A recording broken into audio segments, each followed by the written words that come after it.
Michael Cohen, under oath, pleaded guilty to, among things, paying Stormy Daniels and Karen McDougal during the campaign. And he says he did it at the direction of the President of the United States. Did President Trump commit a crime? As the president has said, we've stated many times, he did nothing wrong. There are no charges against him, and we've commented on this extensively. Then why not report these payments?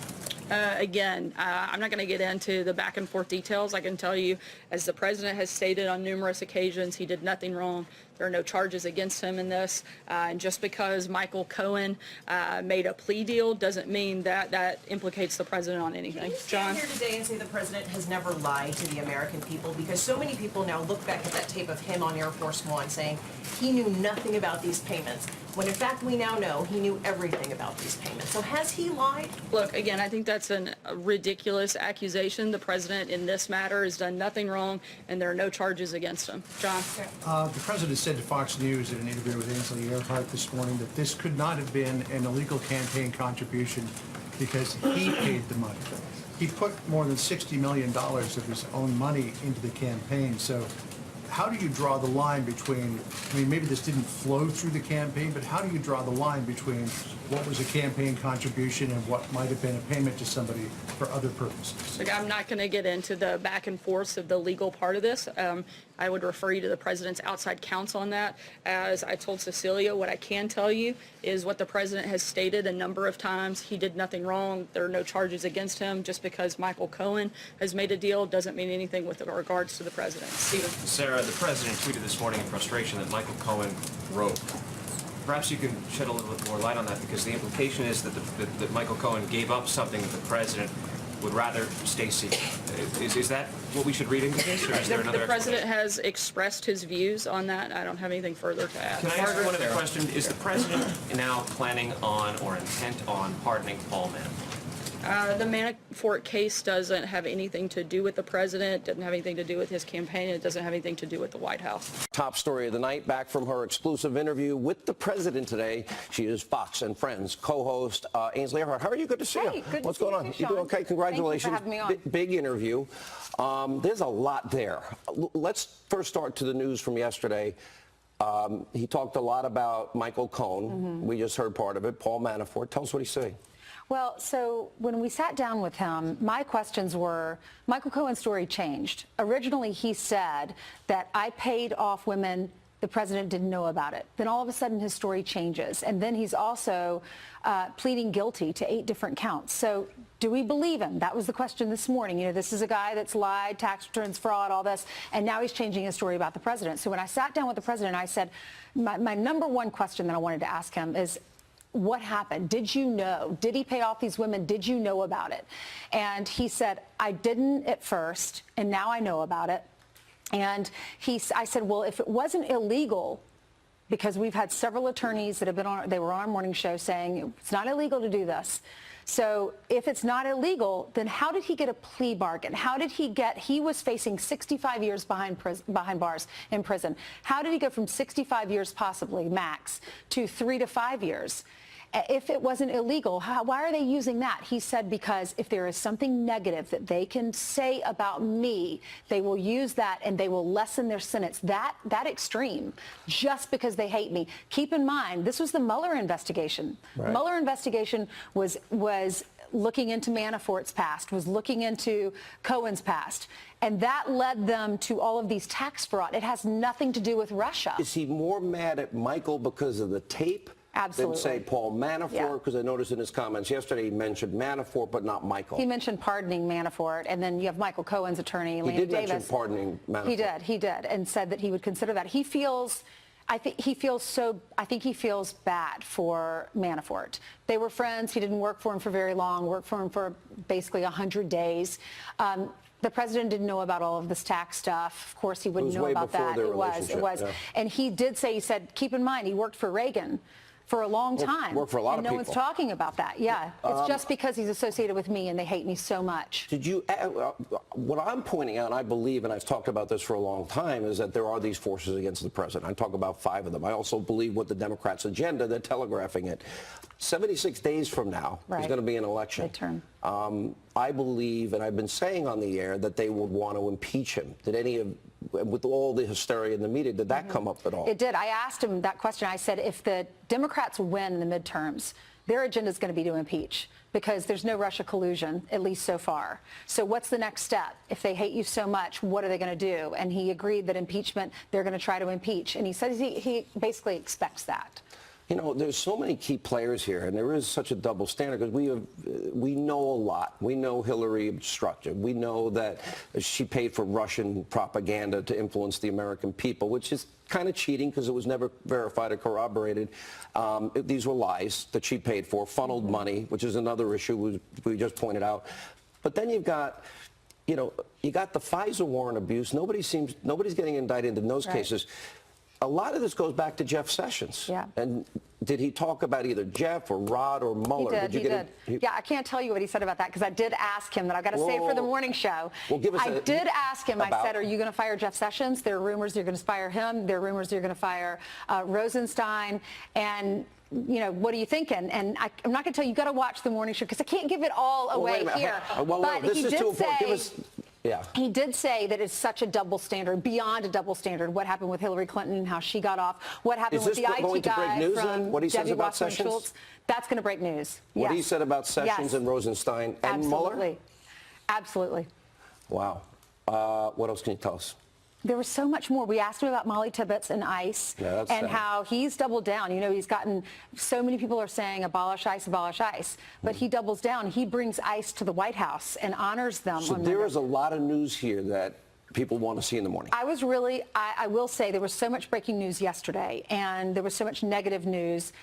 Hats off to him for sitting down with me today. I think that was very brave because we learned in journalism school, if someone sets a narrative, you've got to defend yourself. All right, 6 a.m. tomorrow. Thank you for sharing your interview with us. We appreciate it. Thank you so much. Tomorrow morning, 6 to 9. All right. Did you know about the payments? Later on, I knew. Later on. But you have to understand, Ainsley, what he did, and they weren't taken out of campaign finance. That's a big thing. That's a much bigger thing. Did they come out of the campaign? They didn't come out of the campaign. They came from me, and I tweeted about it. You know, I don't know if you know, but I tweeted about the payments, but they didn't come out of campaign. In fact, my first question when I heard about it was, did they come out of the campaign? Because that could be a little dicey. And they didn't come out of the campaign, and that's big. But they weren't, it's not even a campaign violation. If you look at President Obama, he had a massive campaign violation, but he had a different attorney general, and they viewed it a lot differently. Now, while the media, they want you to believe that Michael Cohen, he was a central player in all things Trump, the president, well, he had a much different take. Let's listen to him. Michael Cohen, tell me about your relationship with him. Well, he was a lawyer for me for one of many. You know, they always say the lawyer, and then they like to add the fixer. Well, I don't know if there's a fixer. I don't know where that term came from, but he's been a lawyer for me, didn't do big deals, did small deals, not somebody that was with me that much. You know, they make it sound like I didn't live without him. I understood Michael Cohen very well. What turned out he wasn't a very good lawyer, frankly.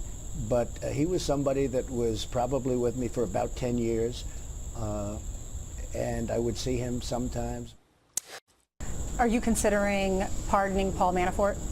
I have great respect for what he's done in terms of what he's gone through. You know, he worked for Ronald Reagan for years. He worked for Bob Dole. He worked, I guess his firm worked for McCain. He worked for many, many people, many, many years. And I would say what he did, some of the charges they threw against him, every consultant, every lobbyist in Washington probably does. If you look at Hillary Clinton's person, you take a look at the people that worked for Hillary Clinton. I mean, look at the crimes that Clinton did with the emails, and she deletes 33,000 emails after she gets a subpoena from Congress. And this Justice Department does nothing about it. And all of the other crimes that they've done. Did you know about the payments? Later on, I knew. Later on. But you have to understand, Ainsley, what he did, and they weren't taken out of campaign finance. That's a big thing. That's a much bigger thing. Did they come out of the campaign? They didn't come out of the campaign. They came from me. But they didn't come out of campaign. So, President Trump insisting that those payments by his former attorney, Michael Cohen, to a pair of women did not come from his presidential campaign. Cohen pled guilty in federal court yesterday to charges that include 2 counts of campaign finance violations. One of the big questions as we move forward is what impact might this have on the Mueller probe if Michael Cohen continues to expand his memory and talk to them. Earlier, I spoke with Michael Cohen's attorney, Lana Davis. So a couple of things, to clear up. You heard what the president said there. He has said 2 different versions of that. When he spoke to Ainsley, he said that he didn't know till later, and yet we know from the tape that your client made surreptitiously that they discussed it before the payment was made. But I want to go to the larger question of whether or not it was a campaign finance violation. You seem to be assuming that it was. Michael Cohen said it was, but others are saying that there's no way to connect the 2 in a clean, direct way. Well, I don't know who's called others, but let me at least start with... Well, let me just quote somebody for you then, and then I'll let you answer. Former Election Commission Chairman Hans von Spakovsky said this is not a violation because this was not a campaign-related offense. This is the former head of the FEC Commission. He says Cohen pled guilty to it. Cohen paid it, but then Cohen was reimbursed by Trump, and a candidate can spend as much of their money as they want to on their campaign. Okay, well, it's perfectly appropriate for someone who doesn't know facts to disagree with federal prosecutors who investigated the facts, and I respect anybody's opinion. But there's only one law. There aren't 2 laws, and the law doesn't make a distinction between money that comes from a campaign that is for the principal purpose of politics, which is what the prosecutors found. There's no distinction between, as Mr. Trump said, campaign funds or personal funds. Both are subject to 1, limits, and 2, disclosure. Neither of those occurred for the very reason that Mr. Trump didn't want anybody to know about $130,000 of hush money to Ms. Daniels. And he asked Mr. Cohen, according to the prosecutor's words, that Mr. Lanny, Cohen you make read. it sound like it's very easy to make that connection, and we saw that Michael Cohen pled that there was a connection. In fact, you said yesterday that he used the exact words that the prosecutors told him to use in terms of at the direction of the president. Those payments were made to influence the campaign of 2016. So those are the words that Michael Cohen used when he pled guilty. If he had not agreed to use those words, would he have been able to get the sentence that he got or have made this plea at all, or was it incumbent upon him using those words? Well, let's talk about the facts behind the words. I don't know what would have, could have, should have been. There was no deal. He got no lower jail time. He's going to jail. He pled guilty.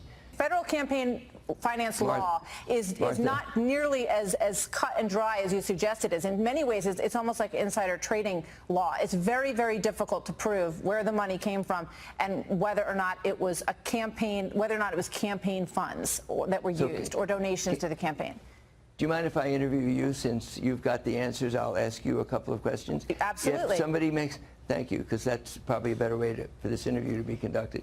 If I asked you, why did you donate $130,000 to Miss Daniels after she threatened to divulge an affair with a porn star 2 weeks from the election, would a juror possibly draw the inference that it was related to the outcome of the election? They could draw that inference. Absolutely, they could, but they wouldn't necessarily. And that's what I'm saying. That is something necessarily. They wouldn't necessarily. Correct.